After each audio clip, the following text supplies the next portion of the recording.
Assalamualaikum warahmatullahi wabarakatuh. Sebelumnya perkenalkan kami dari kelompok 2 kelas B2 yang beranggota kelompok Muhammad Ramadan Al-Qadar, Elsa Salsabila, Anissa Salsa Nur Ijati, Muhammad Askar Ripani, dan saya sendiri Dita Eka Yulia, yang dimana kami akan mempresentasikan tentang reaksi tanah terhadap kesuburan tanaman. Pertama ada definisi tanah. Tanah dalam ilmu pedologi diartikan sebagai bahan mineral atau organik yang berada di permukaan bumi dan telah atau akan mengalami perubahan akibat pengaruh faktor genetik dan lingkungan selama periode tertentu. Tanah adalah salah satu komponen utama yang sangat penting sebagai media tumbuh berbagai jenis tumbuhan yang memiliki beragam sifat, termasuk sifat kimia, fisik, dan biologi. Adapun topik lain seperti pengertian reaksi tanah, faktor yang mempengaruhi reaksi tanah, dan hubungan terhadap kesuburan tanah. Selanjutnya terdapat reaksi tanah. Reaksi tanah adalah parameter yang dikendalikan kuat oleh sifat-sifat elektrokimia kloid-kloid tanah. Reaksi tanah menunjukkan sifat kemasaman atau alkalinitas yang dinyatakan dengan nilai pH. Reaksi larutan tanah atau reaksi tanah ditentukan oleh kadar H+ dan OH-.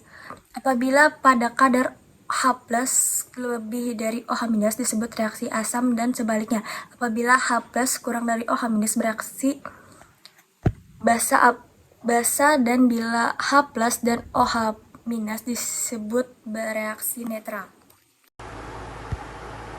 Faktor yang mempengaruhi pH tanah meliputi tingkat kejenuhan basah, proporsi basah di dalam tanah dibandingkan kapasitas tukar kation atau KTK, sifat misa tanah, kemampuan partikel kiloid tanah untuk menyerap atau melepaskan ion, jenis kation terserap seperti kation kalsium, magnesium, natrium, dan kolium yang mempengaruhi reaksi tanah secara berbeda. Faktor lain yang mempengaruhi pH tanah di daerah industri adalah sulfur, produk sampingan dari proses industri terutama gas industri. Belerang bereaksi dengan atmosfer udara untuk membentuk asam sulfat yang dapat menurunkan pH tanah melalui hujan asam. Hubungan reaksi tanah dengan kesuburan tanah. pH tanah secara signifikan mempengaruhi perkembangan tanaman baik secara langsung maupun secara tidak langsung. Secara langsung, ion hidrogen atau H mempengaruhi kelarutan dan ketersediaan unsur hara, serta kemampuan tanaman menyerap nutrisi. Secara tidak langsung, pH yang tidak optimal mengurangi ketersediaan unsur-unsur hara seperti fosfor, kalsium, dan magnesium, serta dapat menyebabkan penumpukan unsur beracun seperti aluminium. Kesimpulan dari PPT ini adalah 1. Reaksi tanah.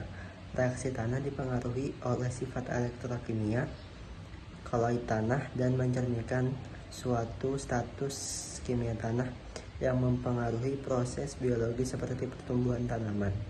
2. Faktor pH tanah. pH tanah juga dipengaruhi oleh tingkat kejenuhan basa yang menunjukkan proporsi basa yang tersedia dibandingkan kapasitas tukar kation atau KTK. Akumulasi garam dapat meningkatkan pH dan menyebabkan masalah salinitas atau sodisitas, menghambat pertumbuhan tanaman. 3. Pengaruh ion hidrogen. pH tanah dapat mempengaruhi tanaman melalui ion hidrogen atau H+ yang berperan dalam kelarutan dan ketersediaan unsur hara, serta kemampuan tanaman dalam menyerap nutrisi. Sekian PPT yang dapat saya sampaikan. Wassalamualaikum warahmatullahi wabarakatuh.